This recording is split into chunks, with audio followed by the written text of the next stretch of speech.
नमस्कार देवी और सज्जनों, शुभ संध्याय। आप लोग के पास मैं लाइव में हूं, लेकिन देखिएगा मेरा लाइव का जो कंसेप्ट है, सब्जेक्ट है, थोड़ा सा डिफरेंट है। कुछ दिन पहले तक जब हमारा देश की इमरजेंसी पीरियड चल रहा था, पाकिस्तान के साथ हमारा और चल रहा था, उस वक्त में कंटिन्यू लाइव में आ रहा था।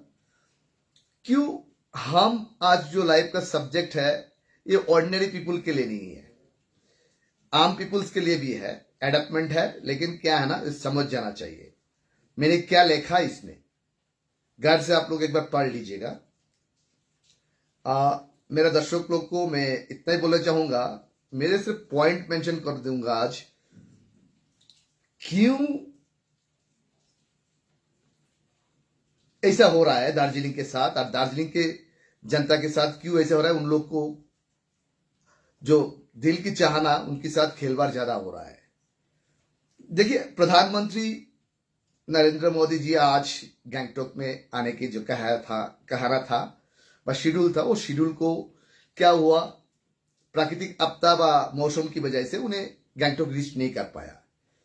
इसमें कोई ही नहीं है कि वो पहाड़ी क्षेत्र है। इस वक्त जो जियोलॉजी डिपार्टमेंट की जो रिजल्ट है, उस रिजल्ट के हिसाब से ऐसा हो सकते थे, ऐसा भी अनुमान था, लेकिन ये मौसम लेकिन आया नहीं। उन्हें ऑनलाइन व टेलीपोर्टर्स में वर्चुअल उन्हें स्पीच दिया। स्पीच में जो एक्सपेक्ट था मेरे तरफ से 100% वही कहा उन्हें, क्यों दार्जिलिंग सब्जेक्ट उस पर कुछ भी रिलेटेड नहीं था, क्यों सिक्किम की सब्जेक्ट था। और साथ साथ अलीपुरद्वार में भी उन्हें जो पार्टी की जनसभा किया है, उस सभा में भी दार्जिलिंग के लिए कुछ भी नहीं रहा। तो अभी सवाल इस जगह पे आ रहा है, कालिंगपुंग का एक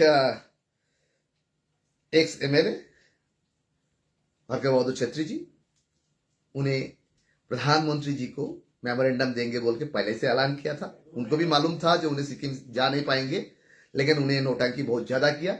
अच्छा, एक सवाल आप लोग का पास है, दार्जिलिंग इशू लेकर आज हरका बहादुर छेत्री को याद आ रहा है सिक्किम दार्जिलिंग एकीकरण का सब्जेक्ट। जब विमल जी के साथ उन्हें आंदोलन किया था, उन्हें आज भी कहा शाम को किसी ऑनलाइन पोर्टल्स को, तो 1991, 92 में, 93 में उन्हें हिमाचली में ये कहा था, जो ये सब्जेक्ट लेके रहा था। क्या इतना दिन उन्हें मुख में ये चॉकलेट रखा था? विमल जी के साथ वो लड़के एमएलए बना, विमल जी के साथ पट्टी ना मिलाने के बाद उन्हें एमएलए से रिजाइन ना देकर अपना पार्टी खोला, वो भी बर्बाद हो गया। अभी दार्जिलिंग में कुछ आदमी जो इशू उठाया, उस इशू के ऊपर में उन्हें ग्रिपिंग लेने खोज रहा है, क्योंकि उनके पास कुछ भी नहीं है, अभी कुछ भी नहीं है। पॉलिटिकल एग्जिस्टिंग तो उनको खो चुका है। उनको कोई भी आदमी अभी पॉलिटिकल तौर पे वैल्यू नहीं दे रहा है। कुछ फेसबुक पेज कंटेंट क्रिएटर लोग उनको आगे बढ़ाने की कोशिश कर रहा है। सवाल इस जगह पे आ रहा है, मैं क्यों ये बात कर रहा हूं। 2016 2017 से जब आंदोलन चल रहा था, तब उस वक्त मैंने, जब हमारा पुराना लाइव मेरा यूट्यूब में फेसबुक पे आप लोग देख लीजिएगा, उस वक्त भी मैंने कहा था जो सिक्किम दार्जिलिंग का एक सब्जेक्ट है, जो सब्जेक्ट दार्जिलिंग के लिए भविष्य के लिए एक आंदोलन की रास्ता बन सकता है व एक जगह बन सकता है। अदरवाइज सिक्स शेड्यूल भूल जाइए आप लोग। जो स्टेटहुड डिमांड जो है वो कदाई नामुमकिन है। उसमें सांसद को भी दोषारोप करके गलती ठान के कुछ भी नहीं मिलने वाला है, क्योंकि बीजेपी के पास प्रोविजन क्या है। क्यों, मेरा ये बात आप लोग ध्यान से सुन लीजिएगा। मैं जो रास्ता मैराप देता हूं व स्पेकुलेशन देता हूं, वो बाद में जाके दार्जिलिंग पहाड़ उसके पीछे चलते रहते हैं। उस वक्त मुझे बहुत आदमी गाली करते थे, ये साला पागल है, दलाल है। ठीक है भाई, हम दलाल पागल जो भी हो, पत्रकार हिसाब से मेरा जो स्पेकुलेशन जो कहना, वो हम उस वक्त बोलते आया, आज भी बोलता हूं। दिल्ली में पार्लियामेंट से जब हम राजू जी को इंटरव्यू कर रहा था, दार्जिलिंग का ये फेसबुक कंटेंट क्रिएटर और जो पत्रकार है, उस लेवल वहां तक पहुंचने का लेवल इन लोग के पास है नहीं। इसी वजह से उन लोग दिल्ली में जाके पत्रकारिता कर नहीं पाते हैं। दार्जिलिंग का आदमी का सबसे बड़ा मतलब मिस्टेक कहां है बताइए? जो पत्रकार नहीं उनको भी उन लोग पत्रकार ठान लेते हैं। कौन क्या है उसको एक्नॉलेज होना चाहिए। देखिए, हरक बहादुर छेत्री जी और दार्जिलिंग पहाड़ के बहुत सारे अभी एक्टिविस्ट लोग सिक्किम दार्जिलिंग के एकीकरण की व मार्च की मांग कर रहा है। जब हरक बहादुर छेत्री विमल जी का साथ लेकर जो दिल्ली में गया था प्राइम मिनिस्टर को मिलने, तब वो बात उनको याद नहीं था। बड़ा आश्चर्य लगता है। अब दार्जिलिंग का आदमी उस जगह पे उसके पीछे चलते हैं। दार्जिलिंग कितना पीछे में है वो आप लोग खुद सोच लीजिए, थिंकिंग कितना पीछे में है। ऑपोजिशन वाले ने राजू जी को गाली करेंगे, राजू जी ने और यहाँ पे जो जीटीए सियासत चला रहे हैं उनको गाली करेंगे। यही है यहाँ का पॉलिटिक्स है। सिक्किम राज्य के 50 साल स्थापना में प्रधानमंत्री आएंगे तो दार्जिलिंग के आदमी उम्मीद चाचा रखा है जो दार्जिलिंग लेके कुछ बोलेंगे कि भाई वो दूसरा स्टेट का प्रोग्राम है। वहां पे प्रधानमंत्री गवर्नमेंट प्रोग्राम में आया, वहां पे कोई पॉलिटिकल प्रोग्राम में नहीं आया जो वहां पे कुछ राजनीति उन्हें करेंगे। लेकिन मुझे जो लग रहा था मैं वो बात आप लोग को कहा दिया। देखिए, प्रोविजन तो है दार्जिलिंग के लिए। जो ऑफर था अभी तक के लिए, हरक बहादुर जी ने एक बात कहा, बहुत अच्छा बात कहा। घिशिंग साहब ने इतना आंदोलन किया, इतना कुछ किया, करने के बाद डीजेसी मिला था। उसके बाद विमल जी ने इतना बड़ा आंदोलन किया, उसके बाद जीटीए मिला था। मतलब डीजेसीबी से ग्रेड घट के उसके नीचे मिला था। तो जब आपने उस सियासत में जीटीए की चीफ विमल गुरुंग था, उस वक्त आपने एमएलए बना था, तो अब आप लोग को याद नहीं था जो आपको आज ये बात कह रहा है। मतलब जनता को आप लोग उल्लू और मूर्ख बनाने के लिए बहुत बड़ा साजिश रचा। क्यों भाई, व्हाट इज द प्रॉब्लम आप लोग का? दार्जिलिंग का जनता को गुमराह कराने के लिए? मतलब दार्जिलिंग का जनता इतना इजी है जो आप लोग के लिए? मैं ऐसे भी तो लाइफ में दार्जिलिंग का रीजनल पॉलिटिक्स लेके आते नहीं, क्योंकि हम आज जिस लेवल में पत्रकारिता कर रहा है इस लेवल में दार्जिलिंग क्यों नॉर्थ ईस्ट में बहुत ही कम है। लेकिन नॉर्थ ईस्ट में बहुत ही कम है। मैं अपना बात खुद क्यों कर रहा हूं? क्यों यहाँ का जो जॉन्डिस है ना, हेपेटाइटिस जो डिजीज है, वो मुझे पता चला था बहुत पहले ही। यहाँ का पल्स पता चला था, इसी वजह से मैंने बहुत पहले ही इसके स्पेकुलेशन दे चुका था। तो तब जाके यहाँ के आदमी को क्या लगा, ये आदमी दलाल है, ये आदमी क्या क्या है। यहाँ का कुछ फेसबुक व्यूअर्स को लगा जो मिलन जी ने क्या बात कर रहा है, बकवास बात कर रहा है। लेकिन आज आप लोग मिला लीजिए, मिलन जी ने उस टाइम पे बकवास बात किया था कि सही बात किया था। आइए, दार्जिलिंग के लिए प्रोविजन क्या है आप लोग का पास?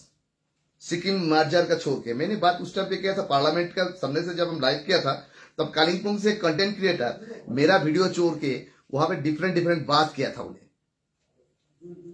उसका बारे में तो हम उसका नाम ही नहीं लेंगे, क्यों वो कोई लाइक कई पत्रकार, तो आप लोग पत्रकार बोलते हैं। यहाँ का लोग का सबसे बड़ा कंसेप्ट, भूल कंसेप्ट क्या है, कौन पत्रकार है, कौन कंटेंट क्रिएटर है, कौन डिजिटल क्रिएटर है, ये इन लोग छुटा नहीं सकते।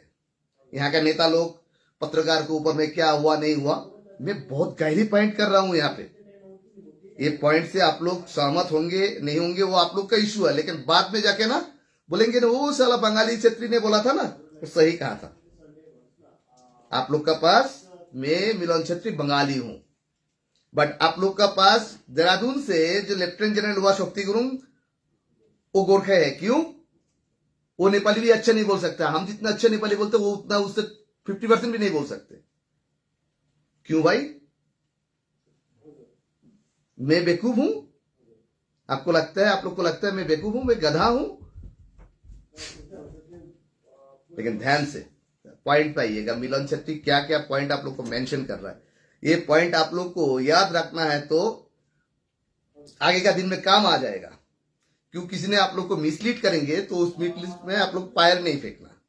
फर्स्ट ऑफली 2011 का विधानसभा से आइए, विधानसभा 2016, 2021, अब आने वाला 2026, मतलब 4 टर्म का विधानसभा यहाँ की न्यू जनरेशन देख रहा है।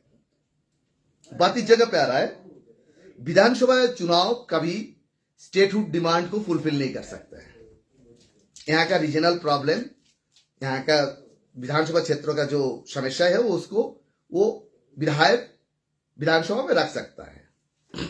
देखिएगा, भारतीय जनता पार्टी का सरकार ये 3 टाइम्स है। पहले टाइम में सत्ता में जब आया था तब आलूलिया साहब यहाँ का एमपी था। जब जसवंत सिंह इतना वाइटल बीजेपी का लीडर था, उन्हें जब एमपी बना था, उन्हें उस वक्त सत्ता में ही नहीं था, तो बीजेपी के पास उस वक्त उम्मीद करने का कुछ भी नहीं था। लेकिन सुषमा स्वराज जी ने उस वक्त बहुत प्रयास किया था, लेकिन कुछ भी नहीं हो पाया। तो इतना बड़ा प्रयास करने के बाद कुछ भी नहीं हो पाया, तो आप लोग को क्या मिल सकता है? मैंने 6 शेड्यूल का बात कहा था। 6 शेड्यूल उत्तर पूर्वीय भारत में कुछ जगह पे है, मेघालय में है, त्रिपुरा में है, तो आसाम में है। तो देखिएगा, वो जो 6 शेड्यूल है वो टेलर मेड है। आप टेलर में जाके जो कपड़ा सिलाते हैं ना, वो अपना मर्जी से सिलाते हैं, लेकिन कपड़ा एक फैक्ट्री से प्रोडक्शन होता है। जैसे 6 शेड्यूल एक ही फैक्ट्री से प्रोडक्टेड हुआ है, वो गवर्नमेंट ऑफ इंडिया, लेकिन उसको कैसे तरीके से अपने प्रेजेंटेशन रखेंगे, सजाएंगे, कैसे उपस्थापन करेंगे, वो आपका ऊपर में धारण करेंगे, और गवर्नमेंट ऑफ इंडिया के साथ बात करके। देखिए, लीजेंडरी लीडर था घिसिंग साहब। घिसिंग साहब आज हमारा बीच में नहीं रहा, तो उनका जो शोज था ना, विजनरीज था। मैं भंडारी साहब के टाइम में भी देखा। मैं उस टाइम से पत्रकारिता करता हूं, मैं आज का पत्रकार नहीं हूं। मैं 1988 से मैं पत्रकारिता करता हूं, तो मेरा पत्रकारिता उम्र कितना हो गया आप लोग अंदाजा लगा लीजिएगा। अभी ये जो फेसबुक कंटेंट क्रिएटर है ना, इन लोग का उम्र जितना नहीं हुआ, मुझसे ज्यादा मेरा शायद पत्रकारिता उम्र हुआ। अनुभव भी बाल दाढ़ी मुंह से सफेद हो चुका है, अनुभव से सफेद हुआ है। ऐसे सफेद नहीं हुआ मेरा। तो आइए, पत्रकारिता में आप लोगों को पॉइंट दे रहा हूं। दार्जिलिंग में सबसे बड़ा अच्छा बात क्या है बोले तो, छोटा छोटा चीज लेके इन लोग लड़ाई झगड़ा करते रहेंगे, एक दूसरे के ऊपर में कीचड़ चिटाएंगे। ये यहाँ के लिए हैबिचुएटेड है। इन लोग को थिंकिंग ये छोड़ के कहीं नहीं जा सकते। आप लोग के लिए जब कांग्रेस गवर्नमेंट ने 2006 के वक्त में एक प्रपोजल दिया था, उस वक्त घिसिंग साहब पहाड़ के सियासत में था, लेकिन उस वक्त बंगाल गवर्नमेंट को पता चला था कि भाई 6 शेड्यूल ऐसे एक प्रोविजन है, उस प्रोविजन में आप घुसेंगे तो कहीं ना कहीं स्टेट के ऊपर में दबाव आ जाएंगे। उस वक्त लेफ्ट फ्रंट की गवर्नमेंट था, बुद्ध बाबू ने अशोक बाबू को बहुत अच्छा तरीके से इस्तेमाल किया था। और उस वक्त दार्जिलिंग का एक पत्रकार था, नाम नहीं बताएंगे, वो आज पत्रकारिता भी छोड़ दिया, उसको अच्छा से यूज किया था विमल के सहयोगी के हिसाब से। तो देखिएगा, मैं किसको इंडिकेशन, किसी को नाम नहीं ले रहा हूं, नाम हमारे पास एविडेंस भी ना, हम बात नहीं करते, एविडेंस मेरे पास है। तो विमल जी को उस वक्त मिसलीड किया गया था। मिसलीड करने कौन था? मिसलीड करने के कौन था बोलिए तो, आज के जो आदमी सिक्किम घुसने के लिए प्रयास कर रहा था, प्रधानमंत्री को मेमोरेंडम चलाएंगे और दार्जिलिंग सिक्किम मार्जिन को विषय लेकर वो मीडिया के सामने में हाईलाइट्स लेने की कोशिश कर रहा है, ऐसा आदमी था। तो ये आदमी लोग के ऊपर में आप लोग ट्रस्ट करेंगे? इनका बात से आप लोग सहमत होंगे? तो सोच लीजिएगा, तो आप लोग को किस्मत में क्या मिल सकता है। देखिए, एमपी चाहते हैं कौन दल? BJP, TMC, Congress. दार्जिलिंग का जो एमपी का सीट है, रीजनल पार्टी जो है, यहाँ का रीजनल पार्टी जो है, लोकल पार्टी है, उनको सिंगल वे में एमपी जीतने का क्षमता नहीं है। नेशनल पार्टी का साथ लेना ही पड़ेगा। वो तीनों पार्टी के एक पार्टी के ही होंगे। तो है रास, आप लोग समझ लीजिए, दार्जिलिंग का किस्मत में क्यों रोशनी नहीं चमकेंगे। और रोशनी चमकने वाले वो क्या है, रास्ता क्या है? वो रास्ता आपने अपनाया? नहीं, मुझे नहीं लगता आप लोग अपनाया। आप लोग को मिसलीड किया गया, जनता जनार्दन को मिसलीड किया गया। एक तो 2006 में करवा गया, उसके बाद 2011 में आप लोग स्थापित हो चुका है जीटीए। तो देखिएगा, राजू जी को मैंने पार्लियामेंट में एक इंटरव्यू किया था। उस वक्त राजू जी ने क्या कहा था, वक्त के साथ साथ मांग भी बदल हो सकता है, मतलब उन्हें क्या इंडिकेशन दिया था आप लोग समझा नहीं उस वक्त। आज बीजेपी को गाली करके कोई फायदा नहीं, टीएमसी को गाली करके कोई फायदा नहीं। आप लोग क्या किया, आप लोग खुद को आप लोग को ऑब्जर्व किया खुद को? कौन नेता के पीछे आप लोग तो रहा है? एक दूसरे को गाली करना छोड़ के आइए, मैंने पॉइंट पे आ रहा हूं। बहुत इंपॉर्टेंट पॉइंट बात कर रहा हूं आज आप लोग के लिए। ये फ्यूचर में आप लोग के लिए बहुत बड़ा काम देने वाला है। आप लोग ये वीडियो सेव करके रखना। एमएलए ने खून से चिट्ठी लिखते हैं, दार्जिलिंग का एमएलए। भाई आपका खून से बहुत पहला आदमी गोरखालैंड के लिए खून बहा चुका है, तो उनका खून का जो वैल्यू है आपका खून का भी उतना ही वैल्यू है, लेकिन वो गोरखालैंड के लिए शहीद हो चुका है। उनका खून का तो वैल्यू नहीं हुआ। आपने चिट्ठी लिखा जो खून से, वो खून का वैल्यू कितना होंगे तो खुद अंदाजा लगा लीजिएगा। बीजेपी का जो लोकल रीजनल लीडर्स है यहाँ का, दार्जिलिंग कालिम्पोंग का, इन लोग का कहना कुछ तो करेंगे। भाई कुछ करेंगे भाई। आज जब अलीपुरद्वार में प्राइम मिनिस्टर तथा बीजेपी लीडर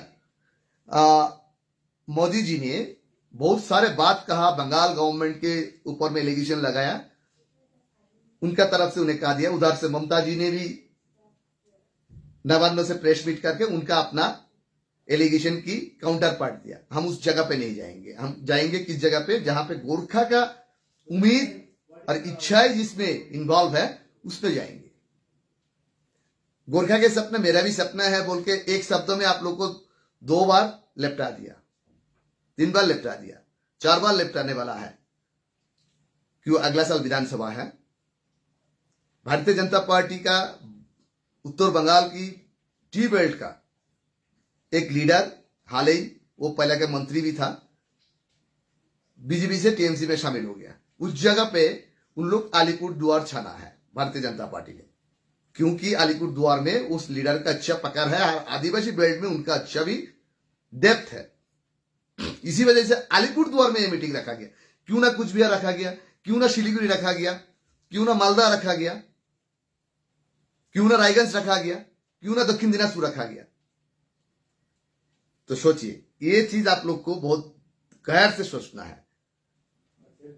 ये चीज आप लोग कभी सोचा? शायद नहीं, बिल्कुल ही नहीं सोचा मेरे ख्याल से। तो देखिएगा, आप लोग को मैंने क्या बात कर रहा हूं, दार्जिलिंग का सॉल्यूशन बिल्कुल हो सकता है। मैंने आप लोग को बोला था, वो तो पॉलिटिकल लीडर का काम है, वो पत्रकार का काम नहीं है। हम वो दिखा सकते हैं, वो उस वजह से आप लोग ठिकाना में पूछ सकते हैं। लेकिन आप लोग के लिए वो पत्रकार बहुत बड़ा अहमियत रखते हैं, जो यहाँ का रीजनली जो फेसबुक में पटर पटर करते रहते हैं, डिजिटल मीडिया में बोलते रहते हैं, उनका आपके लिए महत्वपूर्ण है। इसी वजह से आप लोग लक्ष्य भ्रष्ट होता है। आप लोग को जो मकसद है, एड्रेस है, उस एड्रेस तक आप लोग पहुंच नहीं सकते, बीच में जाके भटक जाते हैं और जनता को उस भटकने का दुख भोग करना पड़ता है। क्यों? नेता की वजह से जनता क्यों दुख भोग करेंगे? जनता क्या पाप किया था दार्जिलिंग का जनता? तो आइए, क्यों मैंने ये बात कहा? मैंने पहले बोला था, जो प्रोविजन है दार्जिलिंग सिक्किम को मार्चिंग करने का, एक प्रोविजन है। ये भूभाग जो है, पहले बात तो दार्जिलिंग को स्टेट ऑफ डिमांड कभी फुलफिल नहीं हो सकता, क्योंकि ये चिकन नेक एरिया है। बिल्कुल ही नहीं हो सकता। आप आर्टिकल के तहत जाएंगे, बोलेंगे आपका कॉन्स्टिट्यूशन फंडामेंटल राइट्स है, वो आप फ्रीडम ऑफ स्पीच बोल ही सकता है। आपका फ्रीडम ऑफ स्पीच को किसी ने दबाया नहीं। हाँ, जब आपने एजिटेशन पे गया, आंदोलन किया, तब जब नुकसान हुआ तो यहां का जनता का ही हुआ, नेता को किसी को नुकसान नहीं हुआ, बड़ा बड़ा लीडर को किसी को नुकसान नहीं हुआ। देखिए, इस बार सबसे बड़ा मसला क्या आया? देखिए, जब पाकिस्तान के साथ 99 की बात, मैं 99 वॉर में भी कारगिल में कवर किया था। इस बार जब वॉर चल रहा था, इस वक्त मैंने दिल्ली से उस तरफ जाना था, लेकिन सब जगह में ब्लॉकेट हो गया था। लेकिन मैंने इस बार वॉर की बात सीजफायर होने के बाद, जब हरियाणा की एक यूट्यूबर को पकड़ा गया था, उसको काम किया था यहाँ की लिंकमैन हिसाब से काम करना आईएसआई का काम करना था। मैं पॉइंट पे जा रहा हूं, आप लोग ध्यान से सुनिएगा। जब इमरजेंसी पीरियड चल रहा, देश के वॉर पीरियड चल रहा था, कालिम्पोंग बेस्ड एक ऑनलाइन पेज है, उसमें सिर्फ एक दिन ही रखा गया था, जो फॉरेन सेक्रेटरी विक्रम मिस्री ने जब सीज फायर की प्रेस मीट किया, वही प्रेस मीट उनका हाउस में था। उस बीच में एक एजुकेशन एक्टिविटिस्ट सुशांत गुरुंग बोल के एक गुरुंग जी को किसी ने अटैक किया था। किस लिए किया था, पॉइंट नोट कीजिए। हम उस विषय लेकर अभी तक बात ही नहीं किया था, क्यों आज बात कर रहा हूं, पॉइंट सुन लीजिए आप। क्यों इमरजेंसी पीरियड में इस क्षेत्रों में हमारा पड़ोसी मुल्क जो एक बड़ा मुल्क है, उन लोग को साजिश यहां पे हमेशा चलते रहा। गोरखालैंड के आंदोलन का नाम में इन लोग को प्रोवोक करना, इस क्षेत्रों के आदमी को उछालना है। नेपाल में टीवी चैनल में कल्चरल इवेंट को बढ़ावा देने के लिए यहाँ का कलाकार को उन लोग आगे लेके आना, यहाँ के ही पैसा से एसएमएस करा के उन लोग पैसा लूट लेना। कहता ये तो नहीं, उस वक्त दार्जिलिंग के सिचुएशन में यहाँ का लोकल को प्रोवोक करने के लिए कहीं बाहर मुल्क का साजिश तो नहीं है। क्योंकि जिन लोग को अरेस्ट किया गया, आज भी एपीपी पंकज प्रसाद की मैंने बयान सुना, अभी तक क्लैरिफाई नहीं हो पाया उन लोग कौन पार्टी का है। देखिए 3 चीज है, सुशांत जी को जिसने अटैक किया, व जिन लोग अटैक किया, हर जगह में सीसी कैमरा होंगे, शायद दार्जिलिंग शहर में। तो उस जगह पे अभी तक कोई सड़क नहीं हो पाया। वजह क्या है? आप कुछ एक कालिम्पोंग वाला बोल रहा था, जो डेमोक्रेसी, बोलने पावर, मतलब बोलने का पावर, तपाईँ बोल्नुहुन्छ बोल्नुहोस्, पटर पटर बोल्नुहोस्। मैं थोड़ा सा नेपाली गुचा दिया, क्यों मेरा ये कंसेप्ट जो सब्जेक्ट है ना, यहाँ का रीजनल के लिए बहुत ही कम है, क्यों नेशनल लेवल में ये चीज सुनता है आदमी। यहाँ का कौन सुन रहा है नहीं सुन रहा है, कोई आदमी बोल रहा है ये तो नेपाली चैनल हो भएर पनि हिंदी में बात गर्छ, किन? दार्जिलिंग का नाम आपका कॉपीराइट्स में है? मेरे ख्याल से नहीं है। मैं बोलूंगा ना, हिंदी में बोलूंगा ना, क्यों हिंदी हर जगह का आदमी समझते हैं। हमारा नेपाली भाषी मैंने जो करना था ना, ब्राजील का सापाउला से शुरू करके वर्ल्ड का डिफरेंट कंट्री में अपना अपना जो पहुंचाना था मैंने पहुंचा रहा हूं, अपना कर्म में कर रहा हूं। यहाँ का पॉलिटिकल लीडर को जैसे नहीं हूं मैं। आज आप लोग को नाज ना हो, आने वाला दिन में मिलन शक्ति के लिए आप लोग को नाज होंगे, मैं गारंटी के साथ बता दूंगा। उस दिन मेरा राम नाम सत्य होने के बाद भी आप लोग नाच करेंगे। जे वो एक पत्रकार था। तो बात इस जगह पे आ रहा है, मैं बहुत लंबाई कर रहा हूं क्योंकि काफी दिन बाद मैं लाइव में आया, लेकिन ये जो पॉइंट है ना, ये पॉइंट आप लोग को सुनना बहुत ही इंपॉर्टेंट लग रहा है मुझे। और जिन्हें सुन रहा है, ये पॉइंट आप लोग को नोट करके रखिएगा, तो आप लोग को लिए काम दे देगा, फ्यूचर में रेफरेंस के लिए काम देगा। वो बंदा ने कहा था, तो सोचिएगा। मैंने मिलन छेत्री जो बोल रहा हूं ना, क्यों ये बात बोल रहा हूं? जब ज्योति मल्होत्रा ने हिसार से पकड़ गया, हरियाणा से,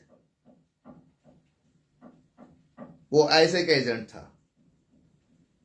इस क्षेत्रों में शायद ऐसे भी चाइना कोई एजेंट है, जिनके काम यहाँ का अनस्टेबल सिचुएशन को आगे बढ़ाना लेना, अनस्टेबल सिचुएशन को रखना, क्योंकि यहाँ का पॉलिटिकल स्टेबल आएगा तो उन लोग को कोई काम नहीं होगा। तो इसी वजह से किसी प्लेटफॉर्म को उन लोग इस्तेमाल कर रहा है। ये स्पेकुलेशन है, ध्यान से सुन लीजिएगा, ये स्पेकुलेशन है, ये कोई ठोस बात नहीं है। क्यों नेपाल खुला बॉर्डर है। मैंने जब इमरजेंसी पीरियड में लाइव में बोला था ना, चारों गवर्नमेंट को नोटिफिकेशन जारी करना है, जनता को अलर्ट करना है, जनता खुद पकड़ा देंगे अदर सिटीजन्स को। आज भी बागडोगरा में पकड़ गया, ये हफ्ता में कितना बागडोगरा से बांग्लादेशी पकड़ गया, नेपाल बॉर्डर से पकड़ गया, आप लोग खुद अंदाजा लगा लीजिए। मेरा लाइफ का कितना इफेक्ट होता है वो आप लोग खुद अंदाजा कर लीजिएगा।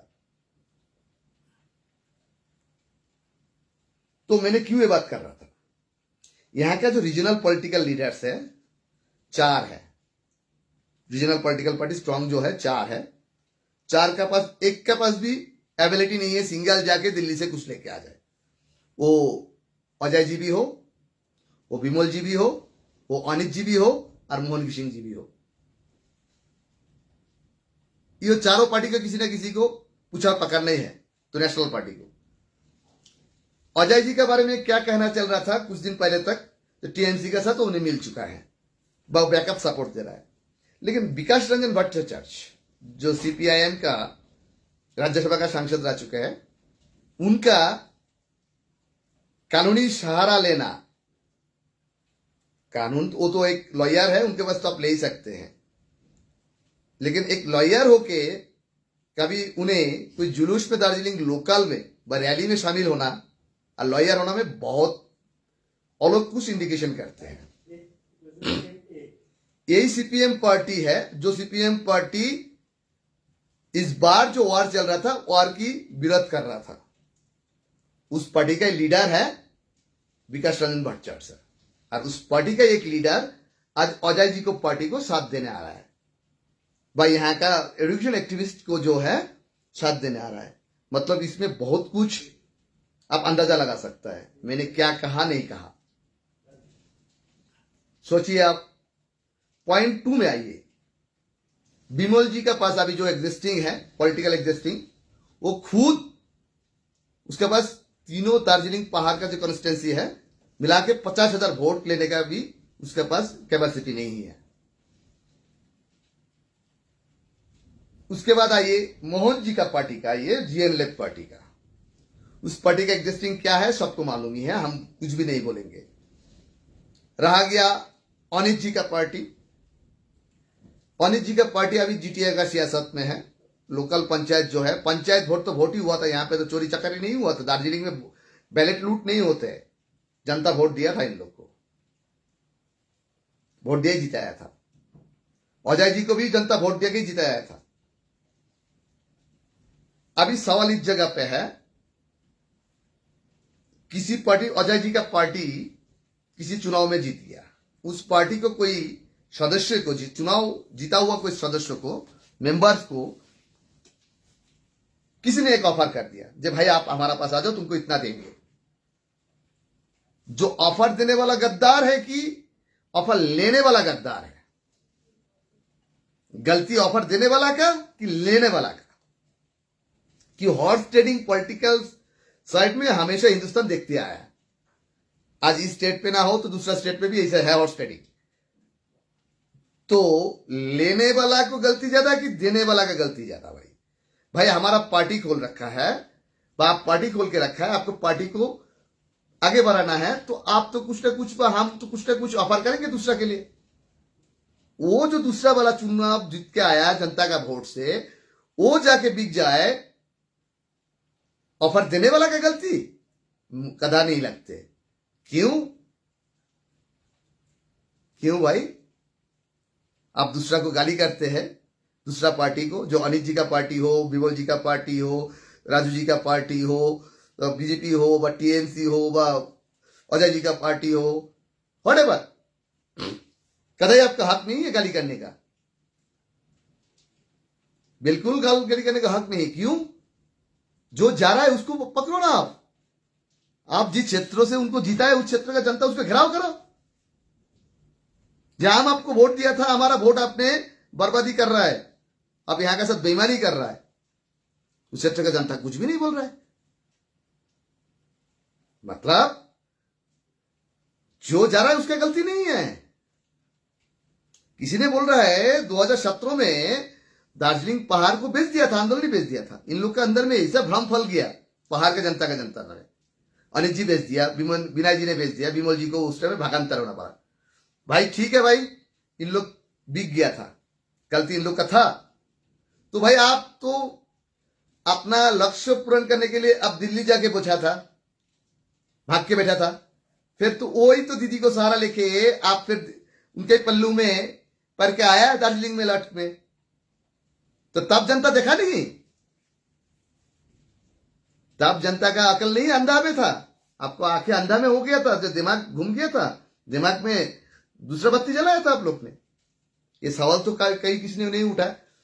हरक बहादुर छेत्री जी ने आज जब दार्जिलिंग सिक्किम एकीकरण का बात कर रहा था ना, वो क्या बोल रहा था, भरत डंग साहब का बात बोल रहा था। भरत डंग साहब पहले से एक एजेंडा में है, आज भी वो एजेंडा में है। वो बहुत बुजुर्ग सीनियर लीडर है, 80 साल के आसपास है। वो पहले से ही बोलते आ रहा है दार्जिलिंग सिक्किम एकीकरण का प्रोविजन है, चाहे तो गवर्नमेंट चाहे तो कुछ भी हो सकता है, सेंट्रल गवर्नमेंट चाहे तो कुछ भी हो सकता है। लेकिन मुझे नहीं लग रहा है गवर्नमेंट इस वक्त दार्जिलिंग के लिए कुछ डिसीजन लेंगे। मैंने पहले भी बोल रहा, आज भी बोल रहा हूं, गोरखालैंड इस वक्त फ्यूचर में क्या होगा बोल नहीं सकता है, कल किसी ने नहीं देखा, लेकिन हम प्रेडिक्शन कर सकते हैं। इस वक्त हाल फिल में नॉट पॉसिबल, नॉट पॉसिबल।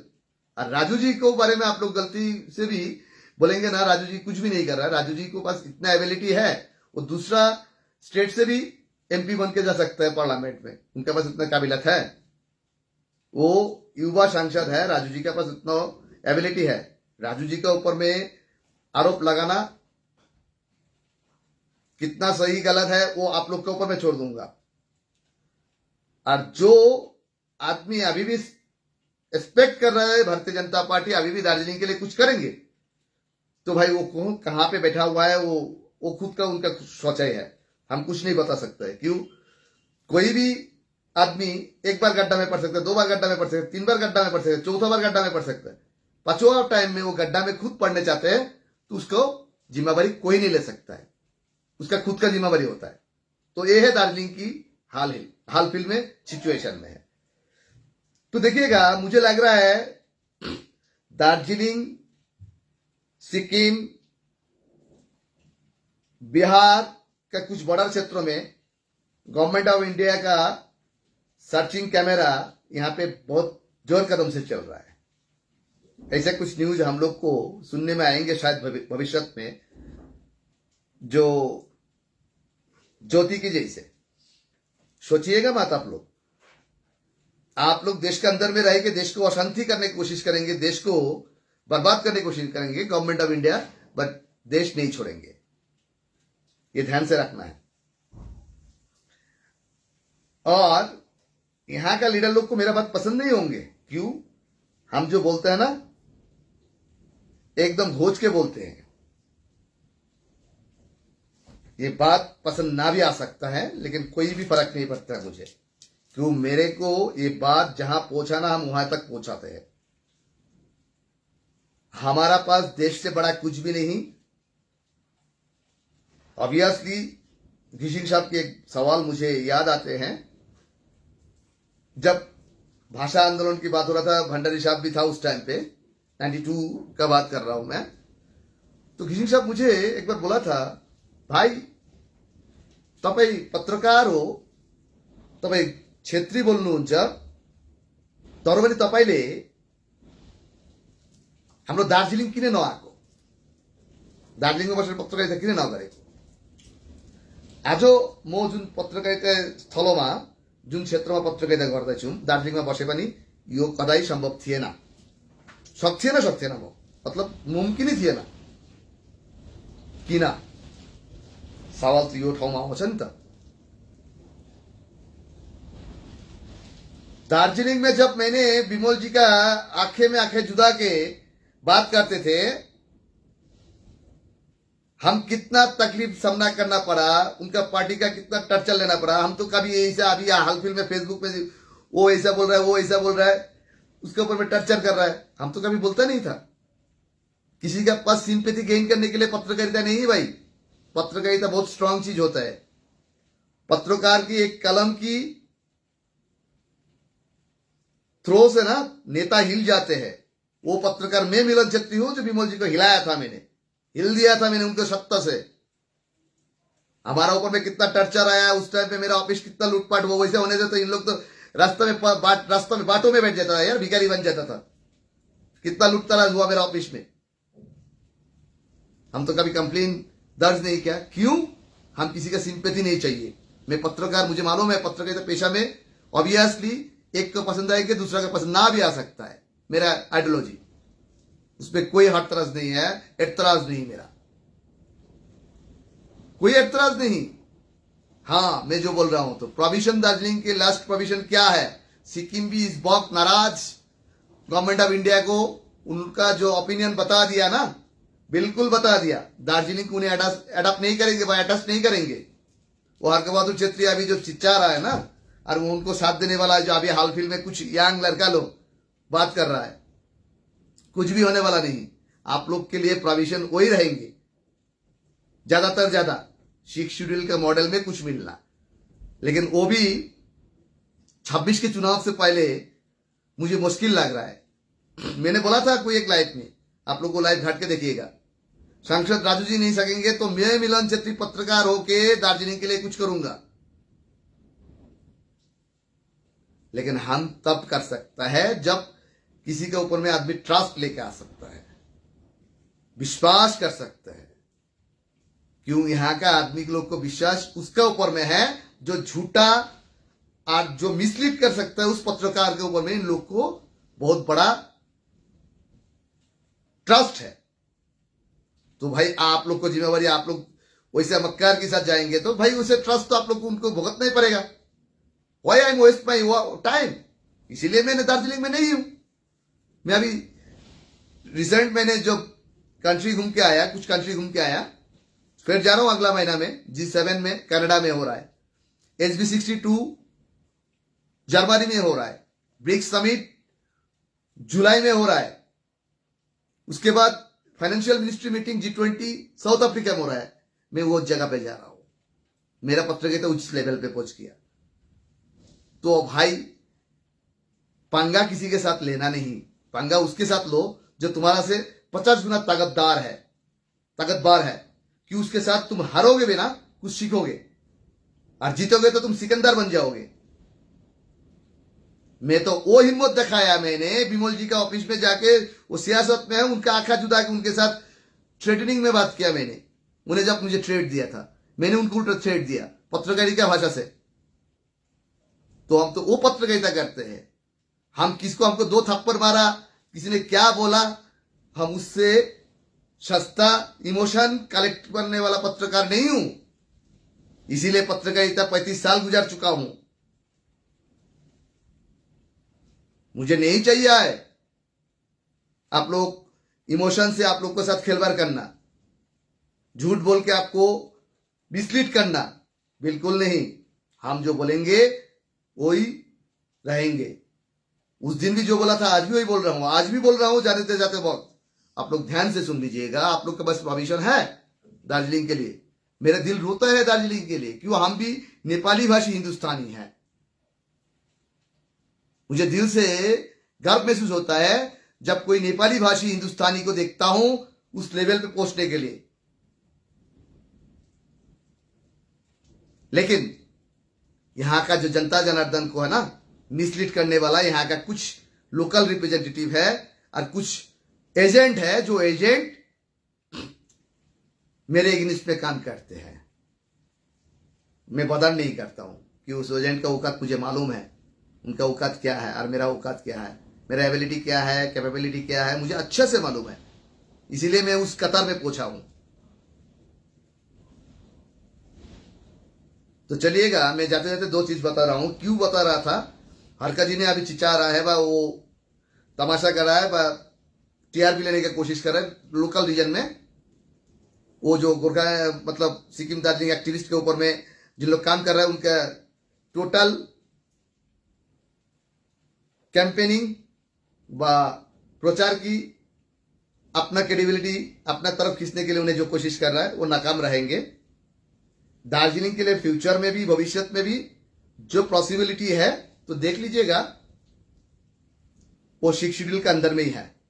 इससे ज्यादा गवर्नमेंट ऑफ इंडिया दार्जिलिंग के लिए कुछ भी नहीं सोचेंगे। ट्राइबल स्टेटस भी शायद मुझे इस वक्त लग रहा है बहुत मुश्किल है, बहुत मुश्किल है। तो 6 शेड्यूल के बारे में आप लोग संसद के साथ बैठिए, बात कीजिए। और यहां का जो अभी दार्जिलिंग का जो लोकल एडमिनिस्ट्रेशन जो है GTA, मुझे अभी जो लग रहा है ना, GTA में चुनाव होने से रीजनल चुनाव में अनिल जी बहुत स्ट्रांग है, उनका मेन अपोजिशन स्ट्रांग अपोजिशन है अजय जी। और विधानसभा से चुनाव है, विधानसभा चुनावों की विषय लेकर आप लोग एक बार ध्यान से सुन लीजिएगा। स्पेकुलेशन प्री एग्जिट पोल जो बोलते हैं वो सुन लीजिएगा। दार्जिलिंग में अजय जी कैंडिडेट होंगे तो अजय जी जीत जाएंगे। कार्शियांग और कालिंपोंग में अनिल जी का पार्टी का जीतने का चांसेस बहुत ज्यादा है। रहा गया कौन, बीजेपी अलायंस जीएनएलएफ की एग्जिस्टिंग एमएलए 2 एमएलए, बीजेपी के 2 एमएलए और विमल जी का पार्टी। देख लीजिएगा आप, मेरा ये कहना के साथ मिल लीजिएगा आप लोग सामने में जो क्या होते रहे। और जीटीए को बर्बाद पड़ रहा है कौन, ये चीज किसी ने सवाल नहीं उठाया। मैंने जब उठाया तब मेरे ऊपर में बहुत दबाव आया, ऐसे लेवल से दबाव आया ना। तो ये सब पत्रकार है ना, चौआनी दोआनी,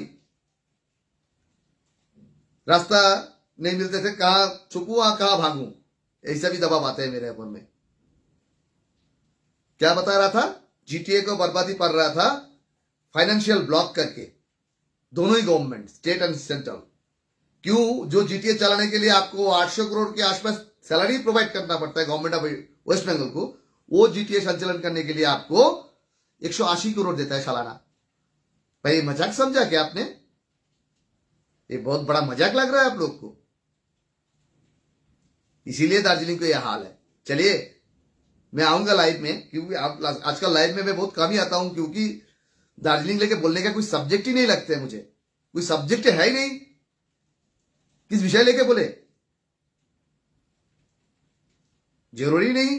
लेकिन आज जब देखा मैंने हरका जी जैसे बुद्धिजीवी इंसान, उनको बुद्धिजीवी बोलते हैं ना आप लोग, शिक्षित विद्वान एक व्यक्ति है, वो जब दार्जिलिंग सिक्किम मार्च की सब्जेक्ट लेकर टीआरपी लेने की कोशिश करते हैं, जनता को मिसलीड करते हैं, तब जाके मेरे को बोलना मजबूरन पड़ा।